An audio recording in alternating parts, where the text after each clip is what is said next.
Ngajar di Universitas Sancang Kuning di Pekanbaru karena ikut istri kerja di Wali Muata. Saya datang minta maaf Pak Nengah dan kawan-kawan, kayaknya saya harus ke Pekanbaru.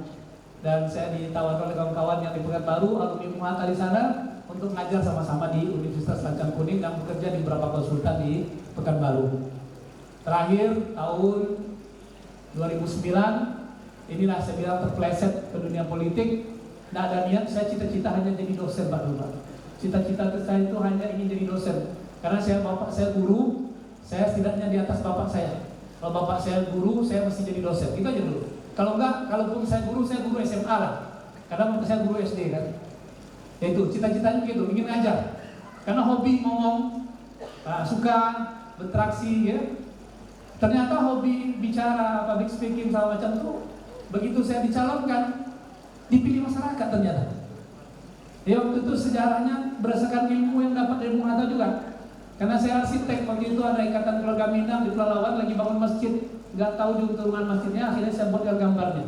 Ini gambarnya Pak Buala kayak gini, gratis. Akhirnya saya dikenal oleh masyarakat Minang itu Pak Makarius arsitek masjid. Waktu saya mencaleg, itulah branding saya. Pak Makarius caleg itu yang arsitek masjid kita tuh. Jadi itulah akhirnya dipilih masyarakat tanpa uang sebesar pun. Dan 2 periode kemudian di provinsi dipercaya oleh masyarakat Riau, dan hari ini dipercaya sebagai wakil wali kota di Pekanbaru. Dan ini sebetulnya saya tak pernah bercita-cita jadi wali kota. Cita-cita saya hanya jadi dosen dulu. Saya sama ingin cita saya duduk seperti Bapak di depan ini. Karena menurut saya itu paling mulia, profesi paling mulia. Dan kalau dosen lebih dihargai sedikit lah di atas guru kan, walaupun sama-sama mulia. Ya, maka cita-cita dulu jadi dosen aja cita-cita. Lillahi ta'ala. Tapi Allah mentakdirkan hari ini sebagai kepala daerah, wakil kepala daerah. Ya tentu kita ya sebagai yang kita manakan, insya Allah kita bekerja dengan semaksimal mungkin yang bisa kita lakukan. Tapi saya ingin sedikit menyampaikan kepada adik sekalian, jadikanlah hari yang bersejarah hari ini sebagai momentum yang sangat penting. Berubahnya sikap, berubahnya persepsi, perilaku yang memang harus kita ambil. Kalau sebelum hari ini adik-adik masih dibiayai orang tua, masih menerima kiriman setiap bulan. Kalau dulu orang tua saya paling sering itu ngirimin rendang belut dari Lintau, itu ditunggu-tunggu ada bioskop dulu depan itu. Itu ada mobil tangkai lewat kan, nunggu ada kan kiriman dari emak, dikirim. Itu namanya rendang belut, rendang balut tapak lemban, itu dulu ditunggu-tunggu. Kalau hari ini adik-adik dikirimkan uang dan lain sebagainya oleh orang tua, mungkin setelah ini berniatlah berhenti untuk menerima uluran tangan orang tua, tapi kita berniat untuk membantu orang tua. Kenapa? Karena duduknya kita di sini hari ini tak terlepas dari peran besar orang tua kita. Kita bayangkan orang tua kita, mungkin ada yang petani, membajak sawah, menanam padi, berkeringat, berlumpur di tengah panas yang luar biasa. Saya merasakan itu. Walaupun bapak saya guru, dia juga seorang petani. Ibu saya hanya petani. Dan saya bayangkan setiap hari mereka bekerja keras untuk kita supaya kita bisa kuliah. Dan memang alhamdulillah di Sumatera Barat ini anak-anak kuliah itu menjadi indikator keberhasilan suatu keluarga luar biasa. Jadi diakui secara nasional. Bukan kekayaan. Di kampung saya, siapa paling banyak anaknya menjadi sarjana, itu paling dibanggakan. Oh hebat orang tuanya, anaknya sampai sarjana. Apalagi abang saya sampai profesor, itu harum nama keluarga. Subhanallah. Orang tak lihat, oh keluarga si Anu banyak mobilnya, rumahnya bagus, enggak.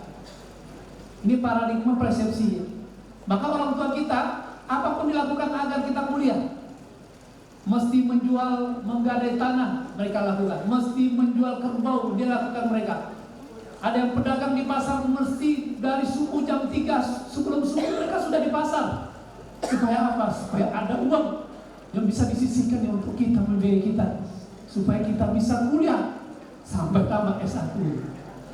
Maka camkan ini sekalian, keberhasilan kita ini Kalau tidak ada orang-orang hebat di situ, kita tidak akan ada di situ.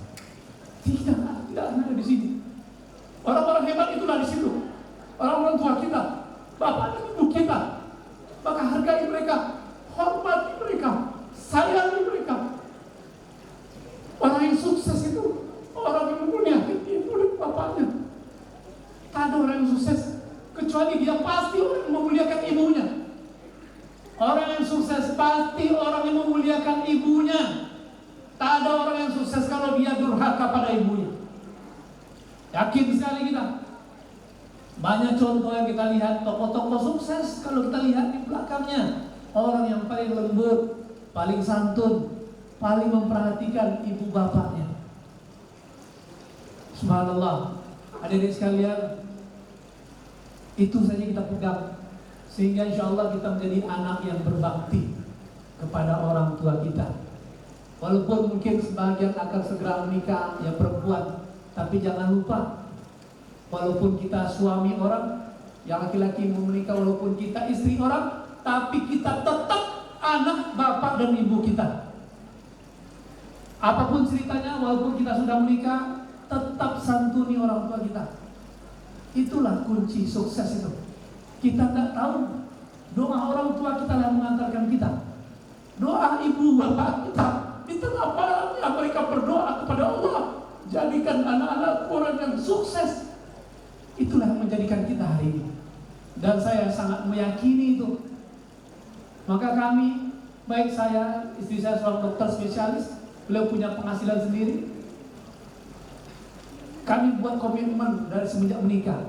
Apa komitmen kami?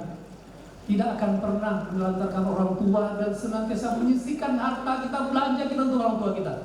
Karena itu sesungguhnya tidak akan mampu membayar sedikit pun. Tidak segini bisa kita membalasnya. Tapi minimal ikhtiar kita, biar Allah yang menilai, kita ikhlas ingin memuliakan orang tua kita. Bawa mereka ke tanah suci. Kalaupun nggak bisa berhaji, berumroh, kita yang membimbing mereka. Dan jangan lupa setiap bulannya perhatikan kebutuhan-kebutuhan mereka. Insya Allah itulah kunci sukses sebetulnya. Tidak ada yang lain. Ilmu ini hanya jalannya. Masuk kampus hanya jalannya. Tetapi kesuksesan itu adalah ridho dari Allah Ta'ala. Dan sukses yang terbaik itu adalah sukses dunia dan akhirat. Dan kesuksesan di akhirat tidak akan kita raih kecuali kita sudah berbakti, berbuat baik kepada kedua orang tua kita. Mungkin itu yang dapat saya sampaikan. Saya lagi kepada Sivitas Akademika Universitas Ternate, saya tentu mengucapkan ribuan terima kasih. Karena mungkin dulu tak sempat mengucapkan terima kasih kepada guru-guru saya, dosen-dosen saya di sini yang membimbing saya selama saya di kampus ini dulu.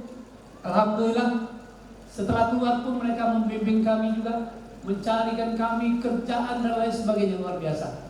Dan tentu mudah-mudahan Allah yang membalasnya, kita akan dapat membalasnya. Tapi insya Allah kita doakan senantiasa, bukan saja orang tua kita doakan, tapi juga guru-guru kita, dosen-dosen kita. Karena di tangan mereka lah ilmu itu sampai pada diri kita. Mungkin itu yang dapat saya sampaikan. Terakhir saya tutup dengan beberapa pantun untuk adik-adik sekalian. Kalau Tuhan hendak ke Bukit Tinggi, tolong belikan sanjai dan buah alpukat. Selamat sukses buat wisudawati. Karya dan pengabdiannya ditunggu masyarakat.